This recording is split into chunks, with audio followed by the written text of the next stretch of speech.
마음이 깨끗한 자는 복이 있나니 이런 제목으로 말씀 나누겠습니다. 6번째 복인데요, 마음이 청결하다, 마음이 깨끗하다, 그런 사람이 복이 있다 합니다.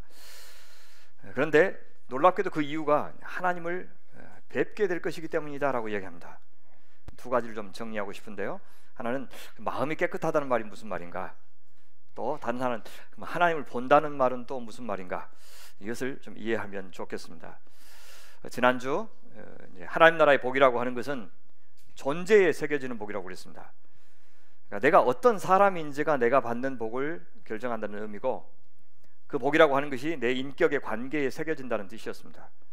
물론 구약을 보면 하나님께서 땅의 소산, 장수, 자식을 많이 낳게 하는 것, 가축을 또 많이 낳게 하는 것, 이런 현실적이고 물질적인 복을 약속하신 것 맞습니다. 하나님께서 우리를 창조하셨으니까 우리가 이 세상에 살면서 생명을 영위하는 데 필요한 것 공급하시는 역할에 충실하셔서 그 생명을 우리 만끽하게 하시는 겁니다. 맞습니다. 그것도 복입니다. 심지어 창조주 하나님은 그 복을 우리 자기 백성들한테만 잘해주시는 것이 아니고 의인과 악인 모두에게 그렇게 주셨습니다. 의인과 악인 둘 다 하나님이 창조하신 존재이기 때문에 끝까지 책임을 져주시는 거죠. 그러니 우리가 누리는 모든 복은 다 은혜고 또 창조자 하나님의 그 자비하신 성품에서 나온 것들입니다. 살다 보면 좀 더 많이 버는 사람이 있고 덜 버는 사람이 있습니다만은 더 벌고 덜 벌고 이런 것들이 이제 복을 결정하는 것이 결코 아닙니다. 왜냐하면 이 세상에는 물론 하나님이 다스리시지만 그런 돈이나 권력과 비교할 수 없는 어떤 힘이 있어요. 압도적인 강력한 사망의 힘, 그 지배력, 죄악 세상의 영향력이 얼마나 깊고 넓게 우리의 삶의 곳곳마다 영향을 미치는지 모릅니다. 그래서 그런 돈과 권력이 있다고 해서 그런 세력들 이기고 복을 누릴 수 있다? 그런 상상할 수도 없는 일입니다. 그래서 하나님께서 주시는 현세적인 것, 물질적인 이런 복을 주시면서 궁극적으로 지향하는 목표가 무엇이냐? 그것은 우리가 바로 그 창조자 하나님을 사랑하는 존재, 그다음에 신뢰하는 존재, 하나님의 말씀을 따라서 관계를 맺는 그런 존재가 되게 하는 것이 다른 모든 것들을 주시는 목적이에요. 한마디로 사랑하는 사람 창조입니다. 그래서 이제는 내가 내 인생 스스로 책임질 수 있다, 그런 생각 버리고 심지어 내 이웃의 것을 욕심내거나 그것을 희생시켜 가면서까지 하나라도 더 챙겨서 내가 장래에 잘 대비하겠다, 그런 마음 먹지 않는 사람 되는 것이 하나님의 축복의 목적입니다. 하나님의 그 귀하신 손길을 경험하고 나서는 이제는 내가 하나님의 손을 대신해서 이웃을 사랑하고 그들에게 자비를 베풀고 그들을 섬겨야 되겠다, 그렇게 사는 것이 정말 잘 사는 것이다, 그렇게 생각하는 사람 만드시려고 하나님께서는 창조주 노릇 신실하게 해주시는 겁니다. 그래서 존재의 변화로까지 이어지지 않는 가시적인 축복, 물질적인 혹은 현세적인 축복은 사실상 축복이 아니고요, 오히려 그 축복에서 멀어지게 만드는 역할도 합니다. 사단의 가장 강력한 속임수가 뭐냐? 그것은 유한한 이런 물질적인 축복에 취해서 진정한 하늘의 보화, 영적인 축복을 보지 못하게 만드는 것이 바로 사단의 속임수입니다. 하나님을 사랑하고 또 이웃을 사랑하는 사람, 경천 애인의 마음으로 사는 사람 창조가 하나님의 모든 축복의 목표입니다. 그래서 하나님의 백성들의 복은 항상 이 존재의 복이고 생명의 복이고 관계의 복이라 그렇게 말했던 겁니다. 내가 좋은 사람 되지 않는다면 내가 누리는 것이 뭐고 소유한 것이 뭐든지 상관없이 전혀 그것은 복이 아닙니다. 하늘의 보화보다 땅의 재물을 더 소중히 여겼던 부자 관은 기억하시죠? 뭐라 그랬습니까? 그거 너 영생 얻지 못한다, 하나님 나라에 들어갈 수 없다 하셨습니다. 그 사람은 재물도 하나님이 주신 것이고 심지어 자신이 다른 사람보다 더 낫다고 생각했던, 나는 선한 사람이야, 의로운 사람이야 했던 그 선과 그 의마저도 하나님의 선물이었던 것을 몰랐습니다. 우리가요, 좋은 공동체 이론, 그다음에 이 사회의 한 책임 있는 이론이 되지 않고서 그 무엇을 나 혼자 누린다 한들, 요행이도 그 어떤 재난으로부터 나만 비껴선다 한들, 그건 절대 복이라고 할 수가 없습니다. 우리의 시야는 제한되어 있죠. 우리가 만나는 사람도 사는 세상도 제한되어 있지만 그 시야가 허용하는 범위 내에서 최대한 더불어 함께 살고 내가 아는 사람의 아픔에 공감하는 사람 되어서 그래도 할 수 있는 만큼은 모두가 함께 더 나은 삶이 되도록 추구하는 것, 이런 사람 되는 것이 진짜 복인 겁니다. 그래요. 살다 보면 참 존경스러운 사람들이 있어요. 어떻게 저렇게 살 수 있지 않은 사람들이요. 자기 일도 아닌데 이러면 10년 동안 매주 한 번씩, 올해가 세월호 10주년입니다. 매주 한 번씩 수원역 앞에서 현수막 들고 세월호 진상규명을 요구하는 제 친구가 있습니다. 곳곳마다 정부의 무법적인 조치에 항의하는 시민들이 있습니다. 장애인들의 권익을 위해서 자원봉사하시는 분들이 있습니다. 자기 생업 다 따로 있습니다. 먹고 살만 해서 그러는 거 아닙니다. 또 제가 아는 어떤 분은 좀 요직에 있는데 이대로 가다가는 나라가 망할지 모르겠다, 심지어 전쟁이 터질 가능성도 있다, 이런 생각에 건강까지 무너졌습니다. 높은 자리에 있다 보니까 더 많은 정보를 알고 있고요, 그래서 남들보다 더 괴로워하는 겁니다. 그분은 혼자만 생각하면 그냥 교수하면서 안온하게 잘 살 수도 있는 분이에요. 근데 이 나라, 이 민족, 이 운명 공동체를 생각하시니 괴로웠던 겁니다. 그런데 이분의 그 괴로움, 그 괴로워하는 그 마음은 사실 그 자체가 복이 되는 겁니다. 그것이 복된 마음이에요.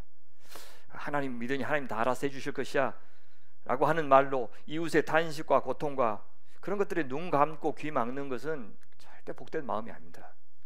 윤동주 시인이 말씀하신 모든 죽어가는 것들을 사랑하는 마음이 복된 마음입니다. 우는 자들과 같이 우는 사람, 그것이 애통하는 자의 복입니다. 긍휼히 여기는 자의 복. 도저히 인간의 힘만으로는 안 된다는 것을 알고 하나님께 도움을 청하는 가난한 마음이 복이고 온유한 마음이 복입니다. 불의를 보면 견딜 수 없어서 의에 줄이고 목마른 그 마음이 있다면 그것이 복입니다. 하나님께서는 누구의 기도를 들으실 것 같아요? 그렇게 나만 생각하는 사람의 기도가 아니라 다른 사람을 보면서 눈물을 흘리고 의를 보면서 그 의에 줄이고 목마른 사람의 기도를 먼저 듣지 않으시겠습니까? 나 혼자만 쫓아가고 기도하는 사람의 간구는 아예 들어주실 수가 없어요. 왜냐하면 내 기도가 응답되는 순간 나도 변하고 내 이웃도 같이 다 잘 될 수 있는 것만 하나님 나라의 복이기 때문입니다. 그래서 사도 바울은 이렇게 말씀하셔요. 모든 지각에 뛰어난 하나님의 평강이 그리스도 예수 안에서 너희 마음과 생각을 지키시리라. 인간이 동원할 수 있는 그 모든 지각보다 더 뛰어난 하나님의 지각이 있습니다. 그래서 우리가 요구하고 우리가 구하는 거, 그거 다 들어주시는 것이 우리에게도 복이 아니고 다른 사람에게도 복이 안 될 수가 있어요. 아무리 간절해도. 하나님이 우리보다 더 똑똑하시니까, 지혜로우시니까 그분의 지혜에 어울리게 우리에게 복을 주셔서 그 지각으로, 그 지혜로, 그 능력으로 우리의 마음과 생각을 지키셔서 우리를 복되게 하시는 분이 우리 하나님이시다, 그렇게 고백합니다. 이것이 우리 여섯 번째 복, 마음이 깨끗한 자의 복과 관련이 있습니다. 여러분, 주님이 여기서 관심을 기울이는 것이 복이라고 하는 사실을 좀 주목했으면 좋겠어요. 주님의 관심, 또 주님이 감찰하시는 영역이 어디라고요? 우리의 마음이다. 주님은 우리의 외모, 우리 바깥에서 우리가 성취한 것, 그것을 보시기보다도 우리의 마음을 보신다라고 이야기하십니다. 마음이라고 하는 것은 지성, 성격, 이거 다 포함하지만 그 이상입니다. 감정이나 의지를 포함하지만 늘 그 이상입니다.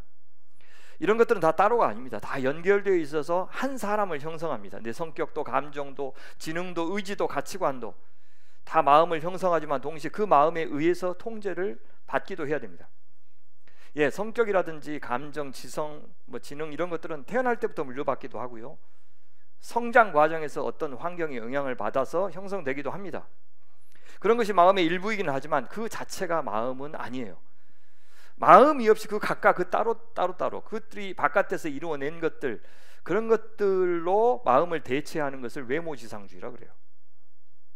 그래서 외모는 겉모습만 가리키지 않고요, 성격이든 지능이든 뭐든 마음의 통제를 받지 않는 모든 것은 다 외모예요. 근데 하나님은 그런 외모 갖고 판단하지 말라고 하시죠. 외모로 차별하는 것을 질색하셔요. 그것은 하나님이 생명을 다루는 태도와 가장 거리가 멀기 때문입니다. 참 싫어하시는 죄악이에요. 왜냐하면 좋든 안 좋든 그것은 다 하나님의 선물로 우리가 받은 것입니다.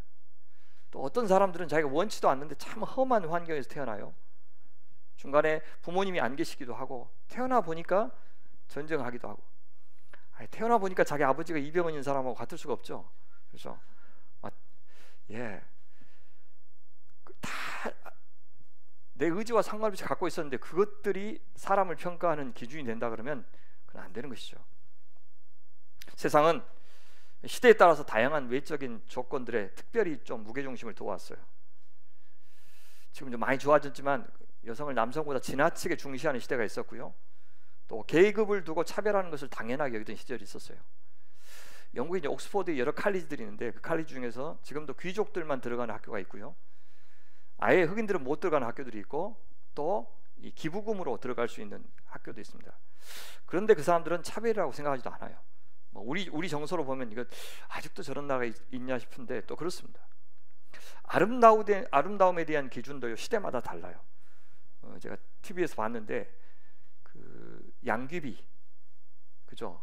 양귀비가 누구처럼 생겼을 것 같습니까? 딱 보면 우리 교회에서 보면 양귀비가 그죠? 저 처자같이 생긴 것 같죠, 그죠? 저 처자같이 생겼을 겁니다. 근데 그렇게 생각하는데 우리 시대로 보면 거기서 재연을 하는데 꼭 이영자 씨를 닮은 거야. 이제 우리 시대로 보면 그냥 후덕한 여인이잖아, 이영자 씨는, 그죠? 참 인상 좋은. 근데 미인이야 거기서. 양귀비 씨가 이영자라고 생각하면 갑자기 확 깨지 않아요, 그죠? 그때는 너무 아름다운 여인이었던 거예요. 이렇게 통통하고 이렇게. 아름다움에 대한 기준도 달라요. 민족마다 나라마다 차별이 참 심하기도 했죠. 일하는 직군 따라서 차별하기도 하고. 그래서 화이트 칼라, 블루 칼라 이렇게 나누기도 하고. 그러면서 그 시대가 주는 특권이나 가산치들을 당연하게 여겼어요. 그때 부과하는 가치들을 여러 이데올로기와 학문으로 정당화했어요. 그래도 된다는 식으로. 우리 시대도 마찬가지죠. 그래서 그런 시대의 가치관에 따라서 더 대접받고 더 추앙받고 더 칭송받는 어떤 그런 대상이 되는 것을 그 외모라고 그런 겁니다. 마음은 그런 것과 달라요. 우리가 주님께서 말씀하시는 복, 그래서 생명에 대해서 제대로 알려면, 신앙생활 제대로 하려면 이 시대가 만들어내고 있는 복 아닌 것, 생명 아닌 것에 대해서도 분명히 알아야 됩니다. 오히려 복이 아니라 저주를 만들어내고요, 생명이 아니라 사망을 만들어내고 있는 가치들이 있는 겁니다. 그 시대 정신이라고 그러죠. 그런 세상의 마음에 대해서는 둔감하면서 그냥 관심을 안 가지면서 나는 그런 것에 영향을 안 받아 하면서 종교적인 말들만 잔뜩 나에 대해서 심리적인 안정감을 주는 그런 시도들을 조심해야 됩니다. 그건 헛배 부르게 하는 일이에요. 다 착시현상이고 속임수입니다. 왜요? 그러는 동안에 그런 말들을 아무리 반복해서 들어도요, 안 들으면 서운하기는 하지만 나라는 사람은 안 변해요. 상황에 따라서 울고 웃기만 계속 반복하다 끝날 겁니다. 그러다 지치면 죽어서 천국 가서 다 보상받을 것이라는 말로 다 덮어버리려고 해요. 그것은 신앙이 아닙니다. 우리의 신앙은 돈이 아니라 마음의 문제가 될 때, 감정이나 기분의 문제가 아니라 그런 것들이 평안이 아니에요. 마음의 문제가 될 때 진정으로 참 신앙의 길에 들어선다라고 하는 것을 우리는 아시면 좋겠습니다. 여러분, 잠언 전체에서 가장 중요한 요절이 되는 것이 4장 23절이에요. 이 말씀은 우리 같이 좀 읽어주시면 좋겠네요. 시작. 모든 지킬 만한 것 중에 더욱 네 마음을 지키라. 생명의 근원이 이에서 남이니라. 예, 잠언이 말하는 모든 지혜, 그 생명을 결정하는 지혜가 결국 마음의 문제다, 그렇게 얘기해요. 마음을 어떻게 쓰느냐의 문제다. 마음의 분별력, 판단력, 마음의 질서, 이것을 지혜라고 그러죠.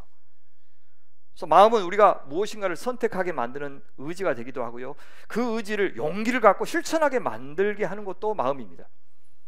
그러니까 마음은 감정을 느끼고 이성적으로 판단하고 욕망을 형성하고 의지를 발휘해서 실천하게 만드는 어떤 지휘 통제소 같은 것이에요. 그러니까 우리가 누구냐는 우리가 어떤 마음을 갖고 있는지에 달려 있는 거죠. 세상의 마음을 따르지 않고 시대 정신을 따르지 않고 하나님의 마음을 닮아서 그 하나님의 마음과 우리의 마음이 같아져서 하나님이 우리한테 공짜로 선물로 주신 삶의 조건들을 갖고서 그것을 하나님께서 쓰고 싶어 하시는 대로 하나님의 뜻대로 쓰는 사람, 하나님이 기뻐하시는 대로 관계를 맺는 사람, 그런 사람이 복된 사람인 거예요. 그렇게 신앙은 늘 마음의 문제가 되어야 합니다. 그래서 교회도요, 교회가 무슨 행위를 할 때, 뭘까 결정할 때 결국에는 그냥 눈앞에 보기에는 당장에 사람 문제고 물질 문제고 건물 문제고 돈이 필요하고 또 뭐 어떤 행사를 어떻게 치러야 되고 그런 것이라 하더라도 결국에는 마음의 문제로 귀결돼야 됩니다. 어떤 목적으로 하려고 하지? 누구를 위해서 하지? 어떤 의도로 하지? 누구를 신경 쓰면서 해야 되지? 어쩔 때 기뻐하고 어쩔 때 마음 아파해야 되지? 이 일을 하는 데 있어서 어떤 값어치가 있지? 이런 형이상학적인 질문들을 해야 돼요. 아주 구체적으로 실천하고 눈에 보이는 것을 하더라도 그 가치가 어디에 있는지 계속 묻는 것이 교회가 되어야 됩니다. 그래서 하나님의 마음과 같은 의도로, 목적으로, 동기로 그 일을 하고 있는지 아닌지가 그 일이 성과를 이루는지 아닌지보다 훨씬 중요한 겁니다. 왜냐하면 그런 마음을 품고 해야 그 과정 속에서 우리가 하나님의 사람이 되기 때문에 그래요. 내가 좋은 사람, 여기 수복이 사람 모이면 뭐 될 것이냐고요. 그래서 그렇게 모은 돈 가지고 누구누구 이렇게 나눠주면서 좋은 일을 하면 뭐일 거냐. 정작 나는 안 변하는데, 나는 여전히 좋은 사람 안 되고, 좋은 친구 안 되고, 좋은 이유도 안 되고, 이 세상에 고통당하는데도 눈물 한 번 흘릴 줄 모르는 그런 메마른 사람이 되는데 뭐 될 거냐고요. 그런 것들이 아무 쓸데없습니다. 그래요. 아무리 외적으로 대단해도 복이 아닙니다. 왜요? 누구도 영광받지 않기 때문에, 아무도 변화시키지 않기 때문에, 어떤 하나님의 뜻도 이루어지지 않기 때문에 나중에는 아무도 기억하지 못해요. 모래 위에 쌓은 성처럼 어느새 없어져 있어요. 복이 마음과 관련이 있다는 말이 바로 복이 존재고 관계라는 말과 같은 겁니다. 생명지향적인 삶이 복이에요. 그래서 성경도 이 마음을 얼마나 중요하게 생각하는지요, 무려 900회 이상 나옵니다. 시편에는 135회, 신약에도 150회 이상 마음이란 단어가 나옵니다. 예수님은 그 마음을 어떻게 쓰는지에 따라서 생명과 사망이 결정된다고 말씀하셔요. 독사의 자식들아, 바리새인들 이야기하는 거죠. 너희는 악하다. 어떻게 선한 말을 할 수 있느냐? 이는 마음에 가득한 것을 입으로 말함이라. 선한 사람은 그 쌓은 선에서 선한 것을 내고, 악한 사람은 그 쌓은 악에서 악한 것을 내느니라.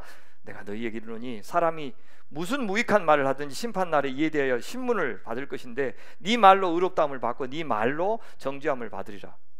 입에서 나오는 모든 것은 결국 마음이 시키는 대로 한다는 겁니다.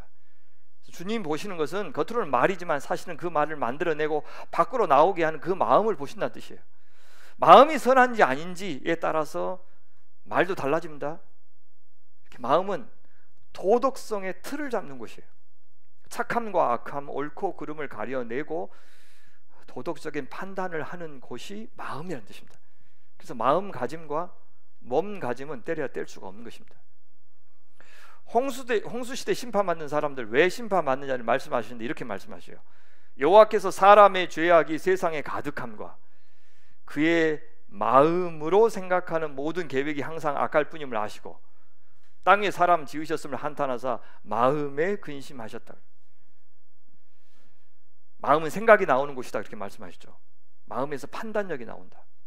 이것은, 이 판단력은 시험 잘 푸는 그런 정도의 능력이 아니라, 여기서 생각은 가치관, 세계관을 말해요. 가치관, 세계관을 따라 하는 판단력, 거기서 계획이 나오고 실행이 나오겠죠. 그것을 조정하고 지휘하는 것이 바로 마음이다, 그렇게 이야기합니다. 그래서 그 마음을, 자기의 마음을 숨기기 위해서 겉을 꾸미기도 해요. 그걸 외식이라 그러죠. 그래서 마음이 아니라 외모로 사람을 판단하면 안 된다 하시고, 외모를 꾸미는 속임수가 심각한 죄가 되는 이유가 바로 그것입니다. 선하지도 않으면서 선한 척하기 때문에. 외식하는 자들아, 이사야가 너희에 관하여 잘 예언하였도다. 일렀을 때 이 백성이 입술로는 나를 공경하되 마음은 내게서 멀도다. 사람의 계명으로 교훈을 삼아 가르치니 나를 헛되이 경배하는도다 하였느니라. 그렇게 마음이라고 하는 것은 가만히 있지 않습니다. 갈고 닦아서 더 아름다워지고 향기롭게 되기도 하고 선하고 멋지게 성숙할 수도 있고요, 반대로 그 마음이 굽기도 하고 썩기도 하고 굳어지기도 합니다. 그래서 하나님께 돌아오는 일은 마음의 문제예요. 회개한다, 하나님께 돌아온다, 마음이 돌아오는 것, 마음이 변하는 겁니다. 그래서 주님께서 성령을 통해서 우리의 마음을 변화시킬 때 성령을 보내시는 것이 바로 뭐냐면 우리의 지휘 통제소인 마음이에요. 갈라디아서 4장 6절 말씀 우리 한 목소리로 같이 한번 읽겠습니다. 시작. 너희가 아들임으로 하나님이 그 아들의 영을 우리 마음 가운데 보내사 아빠 아버지라 부르게 하셨느니라. 성령께서 우리 마음에 들어오시는데 우리 마음에 뭐가 있냐면 또 말씀도 있어요. 그래서 우리 마음 안에 있는 말씀을 깨닫게 하시고 기억나게 하시고 적용할 수 있도록 도와주시죠. 그래서 우리가 말씀을 받을 때 지식으로만 받는 사람이 있고 마음으로 받는 사람이 있어요. 마음으로 받는 것이 이래서 중요해요. 그래야 성령께서 그 말씀 갖고 역사하셔요. 그 말씀이 있는 마음에서 주님을 인정하고 주님께 충성하고자 하는 믿음이 나오기 때문에 중요합니다. 로마서 10장이 그 말씀이죠. 그러면 무엇을 말하느냐? 말씀이 내게 가까워 내 입에 있으며 내 마음에 있다 했으니, 말씀이 네 마음에 있다 했으니 곧 우리가 전파한 그 믿음의 말씀이다.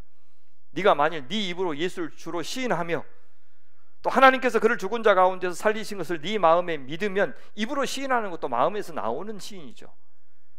네 마음에 믿으면 그때 네가 구원을 받을 것이다. 사도 베드로께서도 너희 마음에 그리스도를 주로 삼아 거룩하게 하고 너희 속에 있는 소망에 관한 이유를 묻는 자들에게 대답할 것을 항상 준비하되 온유와 두려움으로 하라. 네 마음에 그리스도를 주로 삼아라. 그리스도가 우리 안에 왕이 되시고 주가 되시는 영역이 마음이라는 겁니다. 그래서 이 마음 통제소, 지휘 통제소 안에 왕으로서 주께서, 성령께서 말씀으로 지시하는 거예요. 너 감정 그렇게 하지 말라, 생각 그렇게 하지 말라, 욕심 그렇게 부리지 말라, 누구를 그런 식으로 판단하지 말라, 이렇게 지시하는 겁니다. 앞서 자비를 베푸는 자, 긍휼히 여기는 자도 복이 있다 했는데 그 자비도 긍휼도 마음에서 나오는 것이라야 한다고 하셔요. 1만 달란트 빚 한 값 받고도 100데나리온 받을 빚에 대해서 인색했던 자에 대해서 주님은 이렇게 말씀하셨죠. 너희가 각각 마음으로부터 형제를 용서하지 않으면 나의 하늘 아버지께서도 너희에게 이와 같이 하시리라. 마음으로부터 용서한다는 게 어떤 걸까요? 존재 전체를 다 동원해서 용서한다는 뜻 아니겠까요? 그러니까 용서라는 건 한 번에 안 되는 거죠. 70번씩 7번 용서해야 겨우 감정까지 잡힐 것 같아요. 말로는 하나님 백성이니까 용서합니다 이렇게 했죠. 또 생각나잖아요. 또 우라통이 터지고 그때 다시 용서하고, 그러니까 감정의 문제까지 용서하려면 70번씩 7번은 필요한 것 같아요. 그래서 주님이 바라시는 용서라고 하는 것은 용서한다 이렇게 선포하는 게 아니라 네 몸을 사랑하듯 이웃을 사랑하라 그랬으니까 그 사람을 내 수준까지, 내가 누리는 존엄의 수준까지 회복시키는 것. 그래서 너는 그 정도로 대접받을 자격이 없어야 이렇게 하지 말고, 네가 그랬지만, 그렇게 살았지만 내가 받는 대접까지 너도 받아야 되라고, 그 수준까지 회복시키기 위해서 70번씩 7번까지 용서해야 겨우겨우 될 듯 말 듯 한다는 것입니다. 그것이 마음을 담은 환대고 사랑이고 네 몸처럼 이웃을 사랑하는 것이고, 그것이 어떻게 인력으로 되겠습니까?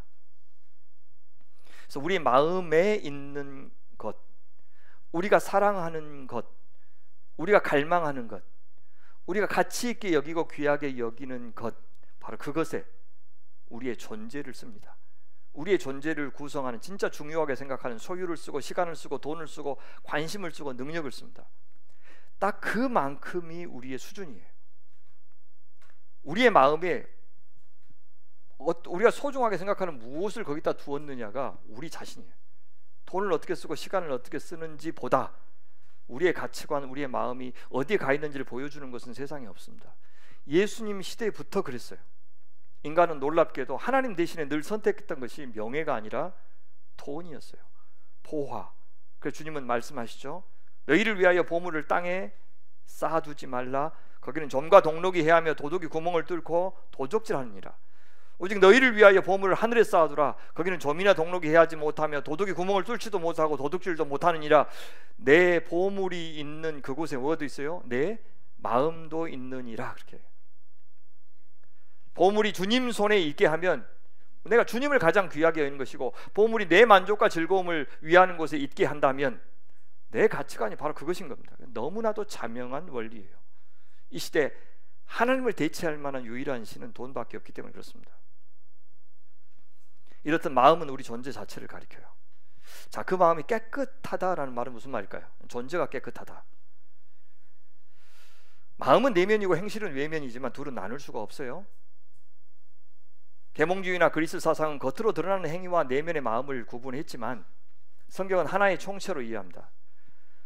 마음은 관계와 관련된 기관이에요. 우리가 구분할 수 있다면 그것은 내면과 외면을 구분하는 것이 아니라 하나님을 섬기는 것과 우상을 섬기는 것, 사람을 기쁘게 하는 삶과 하나님을 기쁘게 하는 삶, 사람 눈에 띄려고 그렇게 종교 활동하는 것과 하나님께 신실하게 그렇게 하는 것, 그것을 나눌 수 있을 뿐입니다. 주님은 구약의 정결규례 더는 지킬 필요가 없다 하시면서 원래 그 정결규례 주셨던 의도가 무엇이냐? 그 법 정신을 이렇게 설명하셔요. 입으로 들어가는 것이 사람을 더럽게 하는 것이 아니라 입에서 나오는 그것이 사람을 더럽게 하는 것이니라. 이에 제자들이 나와서 뭐라, 바리새인들이 이 말씀을 듣고 걸림이 된 줄 아시나이까 그렇게 물어요. 정결 규례가 사람을 깨끗한 사람이 되게 하기도 하고 부정한 사람이 되기도 하는 것은 우리가 먹는 음식 때문이 아니라는 겁니다. 그 말씀에 순종하려는 마음과 불순종하려는 마음이 깨끗함과 부정한 것을 결정한다 그 말입니다. 그래서 구약에서 돼지고기 먹으면 안 되고 지금 먹어도 되는데, 돼지고기 자체가 우리에게 정함과 부정함을 주는 것이 아니기 때문에 그때는 못 먹고 지금은 먹는 겁니다. 불순종하려는 마음에서 나오는 것이 사람을 더럽게 해요. 우리의 바깥의 환경, 그러니까 우리의 외모는 사람마다 다르다고 했죠. 그건 주어진 것이 많다고 했습니다. 만약 우리의 깨끗하고 더러운 것, 하나님의 백성과 백성 아닌 것을 그것이 결정한다면 좀 불공평하다고 할 수 있어요. 그렇지 않아요. 참 그 자라온 배경을 보면 부모님도 참 좋으신 분이고 신앙의 좋은 전통에서 보호를 받으면서 안전하게 자란 분들이 있어요. 반대로 정말 힘들게 자라온 사람이 있습니다. 신앙이라고 하는 것은 접해보지 못한 사람들. 근데 그 타고난 환경이나 조건을 따라서 그 사람이 생각하고 행동하고 살아가는 것이 그 사람의 전부라고 한다면 공평하다고 할 수가 없죠. 아니에요. 우리가 어떤 조건 속에서 태어났다 하더라도, 다른 말로 하면 하나님이 어떤 조건을 주셨다 하더라도, 또 후천적으로 우리를 둘러싼 환경이 어떠했다 하더라도 하나님께서 끝까지 보시는 것은 우리의 마음이에요. 그 말이 무슨 말이냐면, 어떤 환경에서도 주께서 도우셔서 그 마음으로 자기가 살아온 삶을, 그래서 어떤 사람들은 성격이 모난 수도 있지만 그 성격을 다스리고, 그래서 주님 기뻐하시는 마음으로, 성품으로 살아갈 수 있도록 도와주실 수 있다는 겁니다. 우리 부모님이 나한테 IQ는 안 물려주셨지만, 그래서 학교에서는 내가 대접을 못 받아도 그 IQ 갖고도 얼마든지 아름답게, 정말 요긴하게, 없어서는 안 될 참 귀한 사람으로 살 수 있도록 그렇게 하나님께서 만들어 주실 수 있다고 우리는 믿어야 됩니다. 그러니까 하나님이 허락하신 조건을 가지고 그 마음을 어떻게 만드는지는 우리한테 달려 있는 겁니다. 삶의 조건이 험해도 그 마음은 곱고 정의롭고 아름다운 사람들은 얼마든지 있는 겁니다. 제가 그 증거입니다. 저 같은 사람도 목사하잖아요. 저희 부모님이 하신 말씀이에요. 네 성질 모르고 목사하는 거 참 신기하다. 그래, 야, 내 목사 안 됐으면 제가 어떤 사람이 됐을지, 그죠? 제가 증인입니다. 사도 바울이 내가 그 하나님의 은혜의 증인이다 그랬는데, 제가 증인입니다. 저는요, 목사 안 됐으면 예수도 안 믿었어요. 그런 사람입니다. 아마 선불교 스님이 되지 않았을까 그런 생각도 들고, 진짜 이런 험한 사람도 이런 이렇게 목사가 하고 있는 것이 보면 하나님의 은혜면 될 수 있습니다. 자, 다시요. 그 마음이 깨끗하다는 게 뭔 뜻일까요? 깨끗하다가 관계적인 용어라는 것을 꼭 기억했으면 좋겠어요. 하나님과의 관계, 이웃과의 관계를 다 포함하고요, 개인적인 관계뿐만 아니라 공적인 관계도 다 포함해요. 깨끗하다 헬라어로 카타로스라는 단어인데요, 여러분 여기서 나온 말 중에 카타르시스라는 말은 들어보셨죠? 감정이 좀 개안해지는 것을 우리 카타르시스를 경험했다 그러지 않아요? 원래 구약에서는 그 제사 제물의 조건으로 나와요. 제사 제물이 정결해야 된다, 깨끗해야 된다 하셨죠? 그래서 부정한 제물을 바치는 것은 그들의 마음이 부정한 것으로 간주하셨어요. 말라기에서 보면 나오죠. 부정한 제물을 드리고도 뭐가 문제인데 이렇게 반응하는 사람들 있었습니다. 만군의 여호와가 이르노라, 너희가 세상에 눈먼 희생 제물을 바치는 것이 어찌 악하지 아니하며 저는 것, 병든 것을 드리는 것이 어찌 악하지 아니하냐. 이제 그것을 너희 총독한테 드려보라. 그가 너를 기뻐하겠으며 너를 받아주겠느냐. 만군의 여호와가 이르노라, 너희가 또 말하기를 이 일이 얼마나 번거로운고 하며 코웃음치고, 아따 하나님 뭐 이렇게 복잡하게 그냥 내라 그러지, 뭐 이렇게 내라 저렇게 내라 몇 년산 내라 이렇게 복잡하게 번거롭게 하신다냐, 이렇게 이야기. 그래서 어떻게 해요? 훔친 물건과 저는 것, 병든 것을 가져왔느니라. 너희가 이같이 봉헌물을 가져오니 내가 그것을 너희 손에서 바꿨냐. 세상에 참 무서운 사람 총독한테는 안 바칠 재물을 하나님한테는 태연하게 바치면서도 음에 번거로운 거 하면서 코웃음 치는 거 보고 애통해 하십니다. 이들이 바로 마음이 깨끗하지 못한 백성들이에요. 깨끗한 마음은 우선적으로는요, 동기가 순수한 것을 말하겠죠. 물론 완벽할 수는 없어요. 언제든 하나님의 영광과 우리 자신의 영광을 모두 고려하는 사람입니다. 여지까지는 한 번도 하나님의 영광만을 위해서 저는 살아본 적은 없습니다. 그래서 깨끗함이라고 하는 것이 사람의 마음에 적용할 때는 흠이 하나도 없는 완벽주의를 가리킬 수가 없습니다. 하나님을 사랑하면 사랑할수록, 그러나 점점 우리는 더 우리 자신의 명예를 스스로 챙기는 것이 얼마나 가당치 않은 일이고, 실제 그것은 명예로워지기는커녕 오히려 명예를 실추시키는 일임을 더 잘 깨닫게 됩니다. 그것이 제가 이제 나이 들어가면서 누리는 유익인 것 같아요. 되게 좋은 게 40대, 30대 때는 전전긍긍하고 연연했던 것들이 50대에는 별로 안 중요해지고, 사람들의 찬사, 부러움, 칭찬 뭐 이런 것들이 별로 신경이 안 써지는 사람이 되는 것이, 그 좀 자연스럽게 그렇게 되는 것이 신기하기도 하고요, 좀 감사하기도 하고 그런 것 같아요. 깨끗함이라고 하는 것은 그처럼 질적인 개념입니다. 우린 점점 더 깨끗해지고 있는 중인 겁니다. 죄송한데 영어를 좀 표현을 드리겠습니다. 깨끗함을 가리키는 적당한 표현이 뭘까 하다가 영어 단어에 integrity라는 단어가 있습니다. 지행일치, 신행일치, 언행일치를 가리키는 단어인데요, 일관성 있는 거 있죠. 또 single-minded, 그러니까 나누어지지 않는 한결같은 마음, 혹은 faithfulness, 그러니까 일편단심의 신실한 마음, 이런 것들이 여기 깨끗함을 가리키는 표현 같아요. 야고보서에서 야고보 선생님 유독 이것을 4장에서 내내 강조했는데요, 이렇게 말씀하셔요. 우리 4장 8절 말씀 같이 읽어볼까요? 시작. 하나님을 가까이 하라, 그리하면 너희를 가까이 하시리라. 죄인들아 손을 깨끗이 하라. 두 마음을 품은 자들아 마음을 성결하게 하라. 두 마음을 품는 사람을 가리켜서 죄인들아 그렇게 부르죠.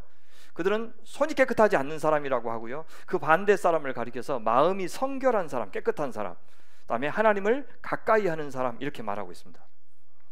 비슷하게 이사야 선지자도 손에 피가 가득한 사람, 살인한 사람이죠. 그 사람 가리켜서 스스로 씻으며 깨끗하게 하여 내 목전에서 너희 악한 행실을 버리며 행악을 그치고 선행을 배우고 정의를 구하라, 그렇게 말해요. 그러니까 마음이 깨끗한 것이 개인적인 차원의 도덕이나 윤리 문제만이 아니고 공적인 차원, 사회적인 차원이 있다, 그렇게 말씀하시는 겁니다. 여러분, 교회에서 너무 개인 윤리만 강조하면 남에게 손해만 안 끼치면 깨끗하다고 착각하기 쉬워요. 세상 돌아가는 거 관심 두지 않고 나는 하나님 앞에 깨끗한 마음으로 기도한다, 교회에서 하는 거 예배 잘 드린다, 그것이 마음이 깨끗한 걸로 오해할 수도 있어요. 자기한테 당장 이익만 돌아오면 약자들이 고통당하는 제도, 체제에 대해서 침묵하고도요 마음이 평안할 수도 있어요. 성경은 그들이 정의를 모르는 사람이고 그래서 깨끗하지 않은 사람이라고 말씀하시는 겁니다. 타인의 아픔에 대해서 같이 애통하고 세상의 정의에 줄이고 목마른 사람이 되는 것이 마음이 깨끗한 사람이에요. 대부분의 학자들은 이 6번째 복의 구약 배경이 되는 말씀이 시편 24편이라고 말씀하시거든요. 우리 그거 한번 읽어볼까요? 시편 24편 말씀 시작. 여호와의 산에 오를 자가 누구며 그의 거룩한 곳에 설 자가 누구인고 곧 손이 깨끗하며 마음이 청결하며 뜻을 허탄한 데 두지 아니하며 거짓 맹세하지 아니하는 자로다. 그는 여호와께 복을 받고 구원의 하나님께 의를 얻으리니 이는 여호와를 찾는 족속이요 야곱의 하나님의 얼굴을 구하는 자로다. 그래요. 여기 보세요. 손이 깨끗하다, 마음이 청결하다, 하나님의 얼굴을 구한다, 이런 말이 다 나오죠. 팔복에 나오는 표현들이 나와요. 손이 깨끗한 것과 마음이 깨끗한 것, 그러니까 정의로운 것, 이웃의 피를 흘리지 않는 삶과 이 정의로운 마음, 깨끗한 마음을 갖는 것이 나란히 나오고 있어요. 내면의 마음과 외면의 실천이 같이 가는 사람, 일관성 있는 사람, 나뉘지 않는 사람, 그들이 바로 하나님의 산에 올라갈 수 있는, 거룩한 곳에 설 수 있는 사람이고 가서 하나님의 얼굴을 구할 수 있는 사람, 주님 뵙고 싶어요 라고 말할 수 있는 사람, 하나님 만나고 싶어요. 마음이 깨끗하지 않은 사람이 어떻게 가까이까지 나아가서 주님 만나고 싶습니까? 이렇게 구할 수 있겠습니까? 여기 마음이 청결하다, 바르라고 하는 단어는 잡스러운 것이 끼어들지 않는, 티나 흠이 없다는 뜻이에요. 언제 썼냐면 하나님의 말씀은 순결하며, 시편 19편에 하나님의 말씀을 가리킬 때 이 표현을 써요. 바르. 하나님의 말씀이 청결하니 그 말씀 따라 사는 사람의 마음도 청결해지는 것입니다. 그래서 예수님도 너희는 내가 일러준 말로 이미 깨끗하여졌느니라 라고 하셨어요. 그런 사람이 하나님을 볼 수도 있습니다. 시인은 여기서 마음이 깨끗한 자는 뜻을 허탄한 데 두지 않고 거짓 맹세하지 않는 자다 이렇게 말하죠. 허탄한 것은 우상을 가리켜요. 우상이 아니라 하나님께 뜻을 두는 사람이 마음이 깨끗한 사람이다. 거짓 맹세한다 그 말은 이제 사법 기능을 무시한다 그 말이죠. 사회 근본 질서를 무너뜨리는 사람. 우리나라와 같죠. 검사 대통령이 앞서서 국가 법들 무시하고 초법적이고 탈법적이고 무법적인 통치 행태를 보이고 있는 것, 마음이 깨끗하지 않아서 그래요. 다 지금 나중에 벌받을 마일리지 쌓고 있는 겁니다. 그는 여호와의 산에 오를 수 없어요. 거룩한 자 앞에 설 수가 없어요. 예배할 수 없습니다. 그는 마음으로 하나님의 얼굴을 감히 구할 수 없는 사람, 구한다 해도 하나님이 그에게서 얼굴을 돌릴 사람입니다. 다윗이요 충신 우리아를 죽이고 그의 아내를 빼앗은 사건이 있었죠. 나단 선지자를 통해서 그 죄를 지적받고 나서 쓴 시가 시편 51편입니다. 이렇게 기도해요. 우슬초로 나를 정결하게 하소서 내가 정하리이다. 이것은 죄의식을 가리키는 거죠. 뭘 가리키는 죄의식이냐면 나의 죄를 씻어주소서 내가 눈보다 희리다. 죄 씻는 것을 가리키는 의식이에요. 그래서 다시 이렇게 표현해요. 하나님, 내 속에 정한 깨끗한 마음을 창조해 주십시오. 내 안에 정직한 영을 새롭게 해주십시오. 나를 주 앞에서 쫓아내지 마시고 또 주의 성령을 내게서 거두지 마십시오. 이렇게 해요. 하나님은 우리를 용서하시는 것, 마음으로 용서하시고 마음을 용서하시고 그 마음을 새롭게 깨끗하게 창조하시는 것까지가 용서예요. 성령이 떠나간 자리에 성령께서 다시 돌아오셔서 그분이 우리의 마음을 새롭게 창조하시게 하는 것이 바로 용서입니다. 벌을 받지 않게 하는 것만 용서가 아니고 하나님의 관계가 회복되게 하는 것이 용서다. 그래서 성령을 통해서 말씀으로 우리를 다스리시는 그 상태가 되는 것까지가 용서다, 그렇게 얘기해요. 그래서 새 언약의 목표가 바로 그 말씀이 성령을 통해서 통하는 사람이 되는 것이 새 창조의 목표예요. 마음이 깨끗해지는 사람으로 만드는 것이 새 창조의 목표입니다. 에스겔서 36장에서 말씀하십니다. 맑은 물을 너희에게 뿌려서 너희로 정결하게 하되, 의식이죠. 뭘 가리키는 의식입니까? 너희 모든 더러운 것에서와 모든 우상 숭배에서 너희를 정결하게 할 것이며, 다시는 우상 숭배하지 않고 새 영을, 성령을 너희 속에 두고 새 마음을 너희에게 주되 육신에서 굳은 마음 제거하고 부드러운 마음을 줄 것이며 내 영을 너희 속에 두어 너희로 내 율례 하나님의 말씀을 이제 지켜서 행할 수 있는 사람이 되게 만들어줘요. 그래서 이제는 네가 내 백성이 되고 나는 너희 하나님이 되는 그런 관계가 회복되는 것이 바로 새 창조다. 그게 바로 구속의 목표다. 마음이 깨끗한 사람 되게 만드는 것이 목표다. 그래서 37장 가면 그것을 환상으로 보여주죠. 마른 뼈가 가득한 환상 속에 주의 영이 들어가서 그들이 새로운 사람으로 창조되는 모습, 바로 이것이 새 언약을 맺어서 창조하고 싶은 것이다 라고 이야기합니다. 그런 자들이 하나님을 볼 것이며 라고 해요. 하나님을 본다는 말이 무슨 말일까요? 당연히 우리 눈으로 이렇게 본다는 말이 아니죠. 눈으로 진짜 하나님 보면 어떻게 되겠어요? 다 꼬시라져 버립니다. 아무도 그 앞에서 살아남을 수가 없어요. 그래서 시내산에서 주님 나타나실 때 어떻게 했어요? 모세만 대표로 올라가서 그것도 가리고 그 영광을 봤죠. 그래서 그 영광이 옷에 묻어가지고 있는 그 모습만 보고도 그냥 백성들이 정신을 차리지 못할 정도였습니다. 우리가 지금은 하나님을 볼 수 없지만 나중에 이제 새하늘과 새 땅이 완성되는 그날에는 대면하여 본다고 이야기하죠. 고린도전서 13장 말씀이 그래요. 우리가 지금은 거울로 보는 것 같이 희미하나, 그때 당시에 이제 민경은 그 황동으로 만들었기 때문에 희미해요. 봐도 잘 안 보이는 거죠. 희미하나 그때에는 얼굴과 얼굴을 대하여 볼 것이요. 그러니까 부활의 몸이 필요한 거예요. 지금은 부분적으로 알지만 그때는 주께서 나를 아신 것 같이 내가 온전히 알리라 라고 이야기합니다. 그러면 그날이 올 때까지는 주님을 볼 수가 없지만 그래도 하나님께서는 자기 아들을 육신의 모습을 입혀서 이 땅에 보내셨죠. 그래서 예수님 시대의 사람들은 예수님을 볼 수 있었는데 예수님이 자신을 통해서 하나님을 본다고 이야기해요. 빌립이 아버지를 우리에게 보여주십시오 라고 하니까 예수님이 대답하시죠. 빌립아, 내가 이렇게 오래 너희와 함께 있을 때 네가 나를 아직도 모르냐? 나를 본 자는 아버지를 보았거늘. 그래. 나를 본 자는 아버지를 보았거늘 어찌하여 아버지를 보이나 하느냐. 예, 지금 우리 예수님을 눈으로 볼 수가 없죠. 근데 우리는 예수님을 알아요. 그럼 세상 사람들은 어떻게 하나님을 볼 수가 있을까요? 예수님도 안 계신데 바로 교회를 통해서요. 하나님을 믿는 우리를 통해서 하나님을 볼 수 있습니다. 교회는 그런 곳입니다. 하나님의 존재를 가시화하는 공동체. 그래서 교회를 그리스도의 몸이라고 부르고 그리스도께서 교회의 머리가 되신다고 하신 겁니다. 조건이 있겠죠. 우리가 어떻게 살 때요? 우리가 하나님을 보는 자들로 살 때 세상도 우리를 통해서 하나님을 볼 수 있습니다.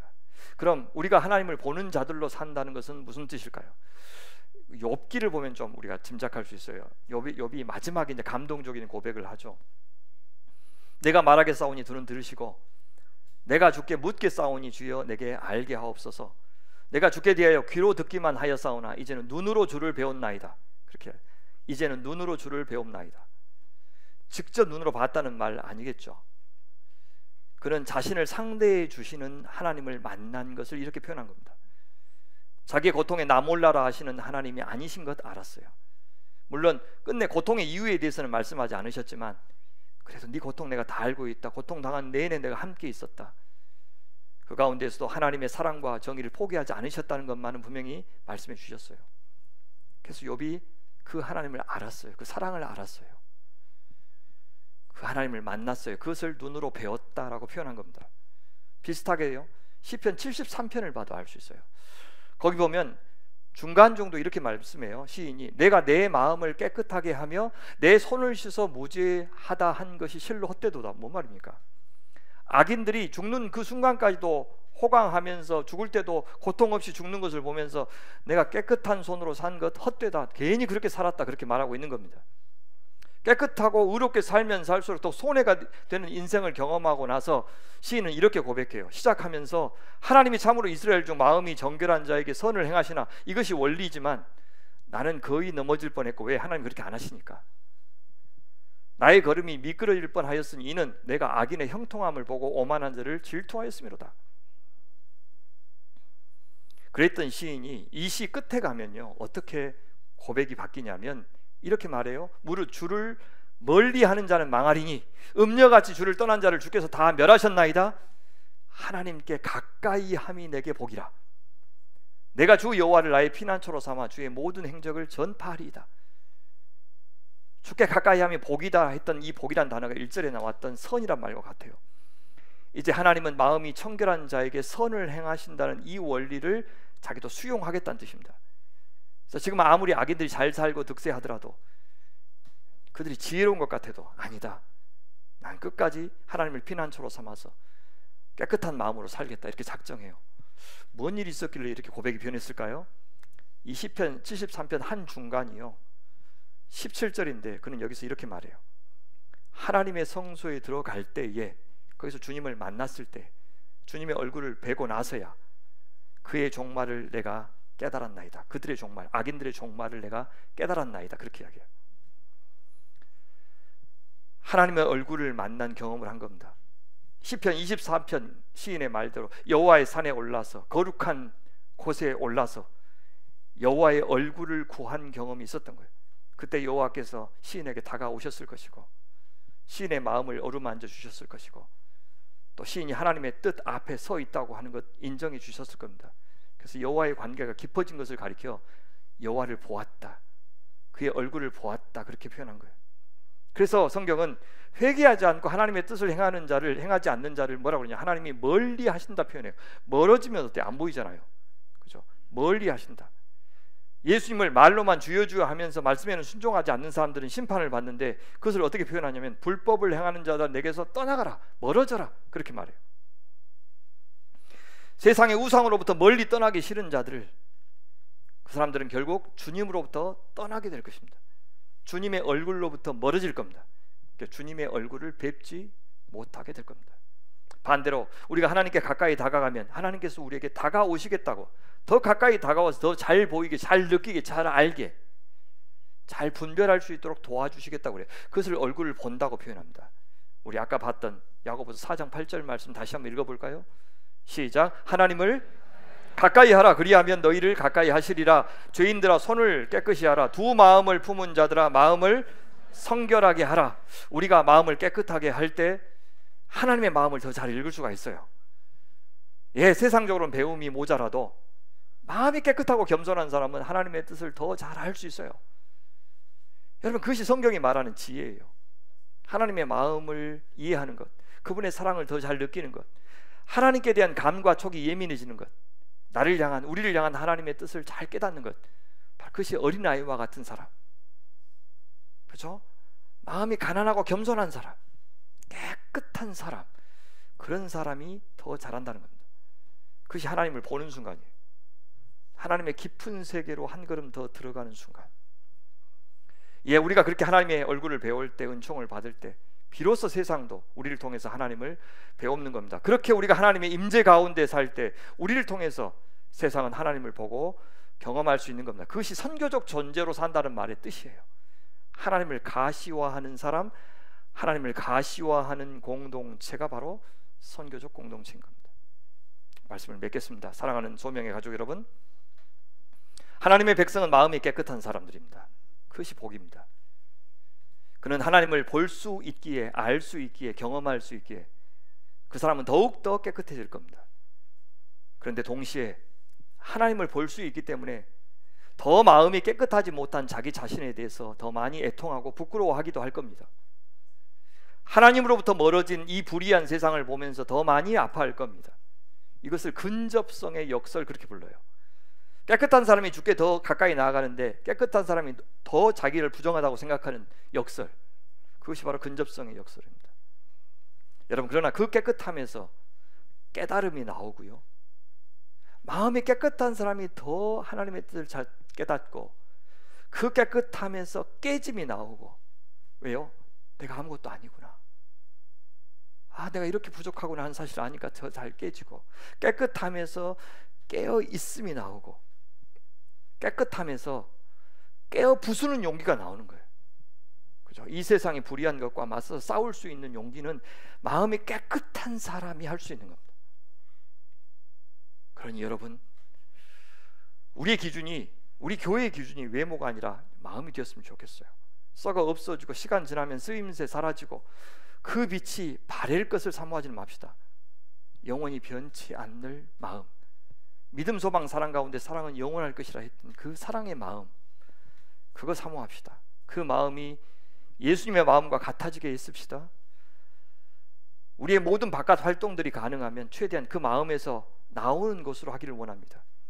정직하자는 뜻이고요, 진정성을 갖추자는 뜻이고, 사랑과 미움으로 하자는 말입니다. 그러면 위선적인 거 점점 줄어들 것이고, 우리의 영광과 하나님의 영광을 나눠 갖는 것도 이제 덜하게 될 겁니다. 그래서 어느 순간에는 오롯이 나도 모르게 내가 하나님만 생각하고 있고 이웃을 더 앞세우고 이웃을 더 신경 쓰는 사람이 되어 있을지 모르겠습니다. 그런 복이 우리에게 있기를 바랍니다. 깨끗한 마음은 일관성 있는 마음, 겉과 속이 같은 마음, 신실한 마음이라고도 했습니다. 깨끗한 제물이 하나님께 합당하듯이 깨끗한 사람이 하나님께 산 제물로 예배자로 주 앞에 설 수가 있습니다. 그 마음에 말씀이 있어야 그렇게 살 수 있고요, 그 말씀이 있는 마음에 성령이 임하셔야 천국 백성으로 창조될 수 있습니다. 그러면 우리를 거스리는 이 세상에서 천국 시민으로 넉넉히 살아낼 용기와 담력도 얻게 될 겁니다. 쉽게 심란해지고 불안해지는 마음도 다스리기 좋을 겁니다. 예, 여전히 겉으로는 참 지독하게도 불행한 인생, 대의를 이어서 물려받은 참 악한 조건을 갖고 있는 인생, 허망하게 너무 소중한 것을 잃어버린 채 가슴 한쪽으로만 살아가는 인생이 있습니다. 그래서 이런 인생들이라도 속으로는 깨끗한 사람, 온전한 사람으로 주님께서 창조하여 주실 줄 믿고 기대하며 그 마음 간수하는 우리가 되기를 바랍니다. 하나님은 마지막에 결국 그 마음으로 우리를 판단하실 겁니다. 우리가 이룬 것이 아니고 우리가 남긴 것이 아니고 우리의 마음으로 우리를 판단하실 겁니다.